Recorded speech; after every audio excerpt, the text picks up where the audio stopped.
غلام ہم کو ووٹ ڈالیں گے. میں تم سے اپیل کر رہا ہوں کہ تم سوائے اللہ کے کسی کے غلام نہیں ہو. تم کسی کے غلام نہیں ہو. میرے عزیز دوستوں اور بزرگوں، یہ بالخص بانوں سے ایسا کیا گیا.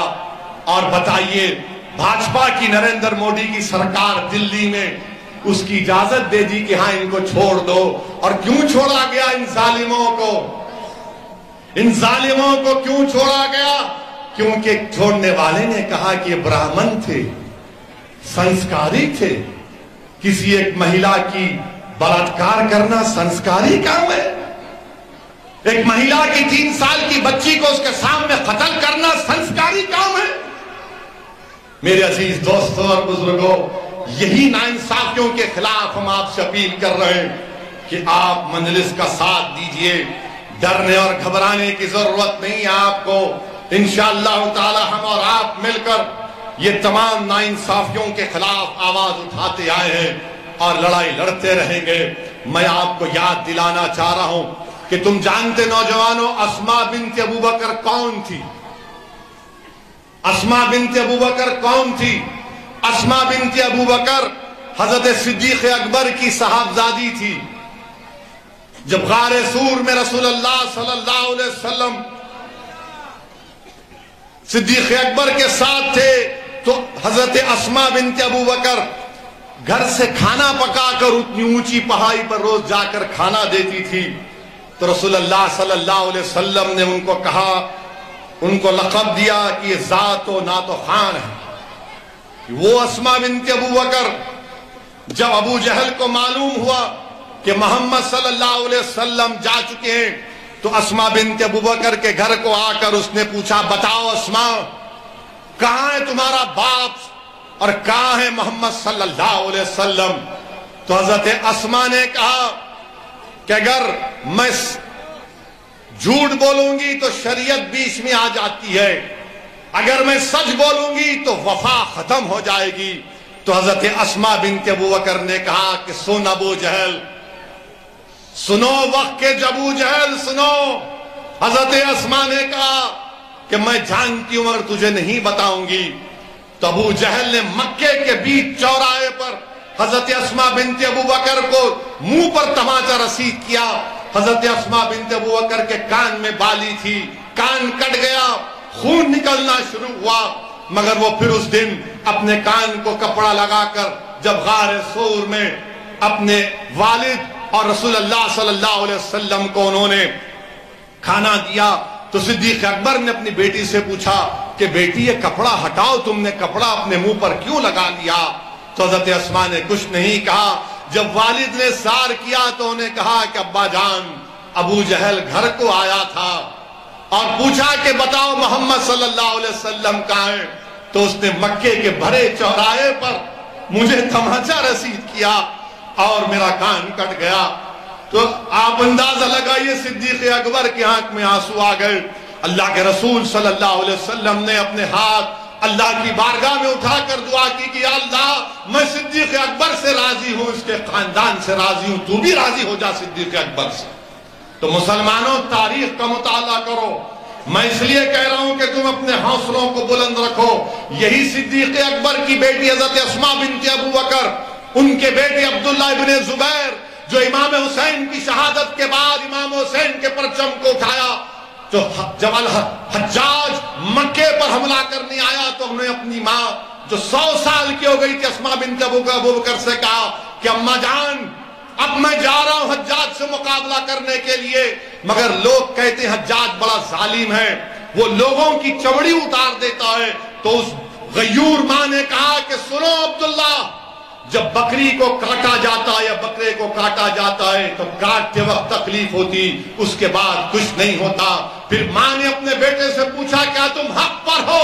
تو بیٹے نے کہا ہاں ماں میں حق پر ہوں. تو ماں نے کہا جا میرے بیٹے اپنی جان کو محمد صلی اللہ علیہ وسلم کے دین پر قربان کر دو. اور جب وہ شہید ہو گئے تو حجاج نے عبداللہ ابن زبیر کی لاش کو مکے میں لگا دیا. تو عبداللہ ابن عمر جب لاش کے پاس سے گئے تو کہا کہ 14 دن سے لاش لٹکی ہوئی ہے مگر اس سے خوشبو آ رہی ہے. تو کسی نے پکار کر کہا کہ جب عبداللہ ابن زبیر پیدا ہوئے تھے تو محمد صلی اللہ علیہ وسلم نے اپنی زبان مبارک سے کھجور کو چبا کر پہلی غذا اگر عبداللہ ابن زبیر کے جسم میں ڈالی تو رسول اللہ صلی اللہ علیہ وسلم نے اپنا لعاب دہن سے چبا ہوا کھجور ڈالا تو لوگوں نے کہا کہ جس کے جسم میں محمد صلی اللہ علیہ وسلم کا لعاب دہن چلا گیا اس کے جسم سے کبھی بدبو نہیں آ سکتی۔ تو مسلمانوں حوصلوں کو بلند رکھو، یہ دنیا ختم ہونے والی ہے، مگر یاد رکھو دنیا یاد رکھے گی عبداللہ ابن زبیر کو، دنیا یاد رکھے گی صبح قیامت تک امام حسین کو، دنیا یاد رکھے گی حضرت زینب کو، وقت کے یزیدوں کو، وقت کے ابو جہلوں کو دنیا صف ہستی سے مٹا دے گی۔ تم پر امید ہو کہ انشاءاللہ تعالی حق کامیاب ہوگا۔ میری آپ سے گزارش ہے کہ مجلس کے لیے کام کریے، ہماری کوشش میں ہمارا ساتھ دیجئے۔